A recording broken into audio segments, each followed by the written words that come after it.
आज हम सोनीनगर विधानसभा क्षेत्र में हैं। यहाँ पे लोगों से कुछ रुझान जानने आए हैं कि यहाँ का रुझान क्या लग रहा है। दादाजी, चुनाव आ गया है, सोनीनगर विधानसभा इस बार क्या चाह रही है? ये विधानसभा का जो हमारी सोनीनगर विधानसभा है, तो अब इसमें तो बीजेपी का ही वर्चस्व रहा है। पिछले बार भी रहा था, इस बार भी लग रहा है कि हमारा वर्चस्व रहेगा कामयाब।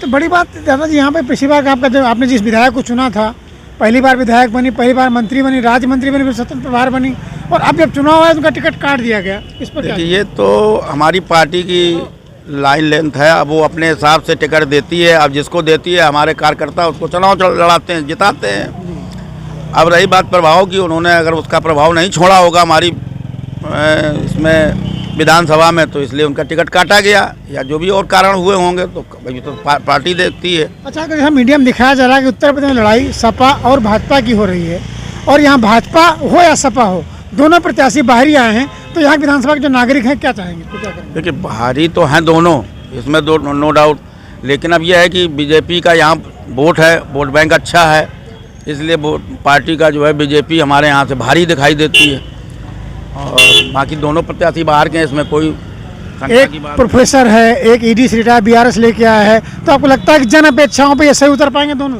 नहीं, जन अपेक्षाओं पे उतरे ना उतरे, यहाँ तो ये लड़ा के जिता के भेज देना है, और जन उपेक्षाएँ करें चाहे इच्छाएँ पूरी करें, ये इनका काम है, और हम लोगों का काम केवल है लड़ाना और जिताना। तो 2022 में सोनीनगर विधानसभा से क्या लग रहा है, कौन जाएगा आगे? अब चूँकि जाने तो देखो, दोनों की अच्छी टक्कर है, सपा की भी है, बसपा का नाम जो है इनकी भी है, बीजेपी से हैं भाई, तो बीजेपी की तो है ही है। शहरी मतदाता हमारा बीजेपी का अच्छा है, इसलिए बीजेपी का। लड़ाई 15-20 की है या 19-20 की? 15-20 की तो नहीं कह देंगे, 18-20 की तो हो ही सकती है। एकदम 15 तो नहीं कह सकते, ना सपा को ना भाजपा को। भाजपा भी हमारे हिसाब से तो भाई हमारी 20 ही रहेगी, और जो भाजपा ही सपा ही होगा वो कहेगा हमारी 20 है, तो हम भाजपा ही हैं, इसलिए अपने को 20 बताएंगे। अब इसमें बाकी हमारे मतदाता बताएगा। भैया, आपको क्या लग रहा है सोनीनगर विधानसभा से क्या होने वाला है इस बार? कमल का फूल तो जीतेगा। अभी जैसा भाई साहब ने कहा कि 18 और 20 का रेशियो है, मुझे ये सर्वथा अनुपयुक्त बात लग रही है। रेशियो 18 और 20 का नहीं है। क्या रेशियो? रेशियो 2 और 20 का है।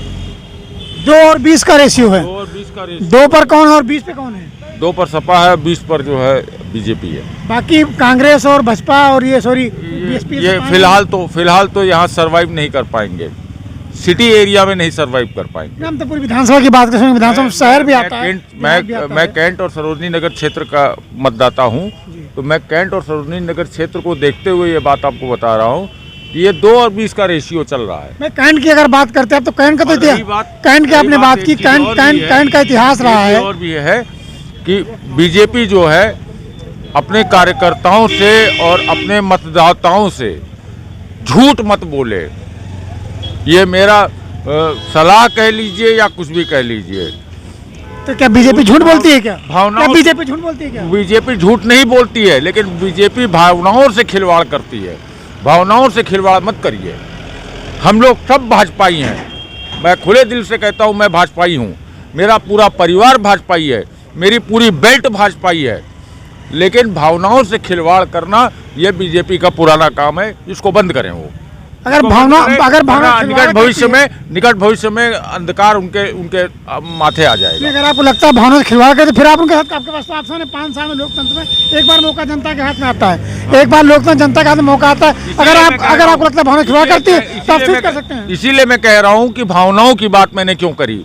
भावनाएं जहाँ से जुड़ी होती है वहाँ पर फायदा और नुकसान नहीं देखा जाता है, वहाँ भावनाएं देखी जाती हैं, और हमारी भावनाएं कमल के फूल के साथ में है, और वो हमेशा रहेंगी। अटल बिहारी वाजपेयी के ज़माने से चली आ रही है और आज तक रहेंगी। लेकिन जैसा आप कह रहे हैं कि भावनाओं से फूल खिलवाड़ करता है, अगर लगातार की भावना से खेल रहा है फूल, तो आप क्या फूल खिलाएंगे, क्या करेंगे फिर? फूल तो खिलाएंगे, भावनाओं से कुछ भी हुआ, भावनाओं से कुछ भी मौसम कोई भी आए, फूल खिलना है। भावनाओं की फिर कदर नहीं है यहाँ पे, भावनाओं की कदर ना हो। नहीं, अभी आपने कहा भावना खिलवाड़ करेंगे तो जाएंगे, तो भावनाओं का क्या होगा? लेकिन मैं कह रहा हूँ कि निकट भविष्य में अगर ये इसी तरह से भावनाओं से खिलवाड़ करेंगे तो इनका भविष्य अंधकारमय हो जाएगा। निकट भविष्य आप 2024 की बात करें क्या? Yes yes you can say आने वाली जनरेशन अब मेरा बेटा है मेरे बराबर हो गया है। मैं उसके ज़माने को लेके बात कर रहा हूँ। मैं क्या है, मेरी अगर मान लीजिए, वैसे तो आदमी की आयु का कोई नहीं होता है कि कितने समय तक जिएगा कितने समय तक नहीं जिएगा। मैं 56 वर्ष की मेरी उम्र है, पता नहीं कब किसकी आखिरी सांस आ जाए, लेकिन मैं निकट भविष्य को देख के चल रहा हूँ, बच्चों के रोज़गार को देख के चल रहा हूँ।